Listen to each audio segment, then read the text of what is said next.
महात्मा गांधी का जीवन परिचय। महात्मा गांधी का जन्म 2 अक्टूबर 1869 को गुजरात के पोरबंदर शहर में हुआ था। महात्मा गांधी भारतीय इतिहास के एक ऐसे व्यक्ति हैं जिन्होंने देश हित के लिए अंतिम सांस तक लड़ाई लड़ी। वह आज़ादी के आंदोलन के एक ऐसे नेता थे जिन्होंने अहिंसा के मार्ग पर चलते हुए अंग्रेजी शासकों के नाक में दम कर दिया था। महात्मा गांधी को राष्ट्रपिता के नाम से भी संबोधित किया जाता है। उनकी सत्य और अहिंसा की विचारधारा से मार्टिन लूथर किंग और नेल्सन मंडेला भी काफ़ी प्रभावित थे। महात्मा गांधी ने अफ्रीका में भी लगातार 21 वर्षों तक अन्याय और नस्लीय भेद के खिलाफ अहिंसक रूप से संघर्ष किया, जो अंग्रेजों को अफ्रीका में ही नहीं बल्कि भारत में भी महंगा पड़ा। महात्मा गांधी का पूरा नाम मोहनदास करमचंद गांधी था। उनका जन्म 2 अक्टूबर 1869 को गुजरात के पोरबंदर में हुआ था। उनके पिता का नाम करमचंद गांधी था, जो ब्रिटिश राज के समय काठियावाड़ की एक छोटी सी रियासत के दीवान थे। महात्मा गांधी का विवाह महज 13 साल की उम्र में कस्तूरबा गांधी के साथ हो गया था।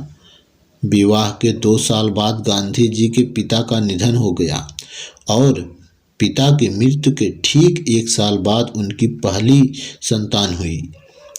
लेकिन दुर्भाग्यवश जन्म के कुछ समय बाद ही उसकी मृत्यु हो गई। हालांकि इन कठिन परिस्थितियों में भी गांधी जी ने हार नहीं मानी और 1887 में अहमदाबाद से हाई स्कूल की डिग्री प्राप्त की तथा कॉलेज की पढ़ाई पूरी करने के बाद साल 1888 में उन्होंने लंदन जाकर वकालत की पढ़ाई करने का निश्चय किया। 1891 में वकालत की पढ़ाई पूरी करने के बाद गांधी जी भारत वापस लौटे, लेकिन नौकरी के सिलसिले में उन्हें वापस दक्षिण अफ्रीका जाना पड़ा। 23 साल की उम्र में वह दक्षिण अफ्रीका पहुंचे थे और 1 सप्ताह बाद डरबन से प्रिटोरिया की यात्रा करते समय उन्हें धक्के मारकर व पीटकर ट्रेन से फेंक दिया गया, जबकि उनके पास फर्स्ट क्लास का टिकट था। यह नस्लीय भेद का कारण था। किसी भी भारतीय या अश्वेत का प्रथम श्रेणी में यात्रा करना प्रतिबंधित था। इस घटना ने गांधी जी को बुरी तरह आहत किया, जो अंग्रेजों की अफ्रीका में ही नहीं भारत में भी महंगा पड़ा। 1915 में गांधी जी दक्षिण अफ्रीका से भारत लौटे और अपने गुरु गोपाल कृष्ण गोखले के साथ इंडियन नेशनल कांग्रेस में शामिल हुए।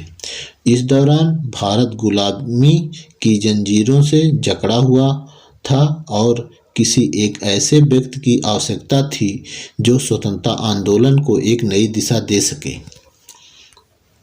गोपाल कृष्ण गोखले ने उन्हें देश की नब्ज को समझने का सुझाव दिया। गांधी जी ने देश के हालात को समझने के लिए भारत भ्रमण की योजना बनाई, जिससे देश की नब्ज को जान सकें और लोगों से जुड़ सकें। उन्होंने असहयोग आंदोलन, सबने अवज्ञा आंदोलन, भारत छोड़ो आंदोलन का भी नेतृत्व किया था।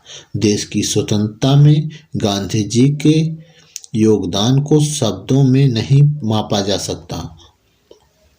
उन्होंने अन्य स्वतंत्रता सेनानियों के साथ मिलकर अंग्रेजों को भारत छोड़ने के लिए मजबूर कर दिया था।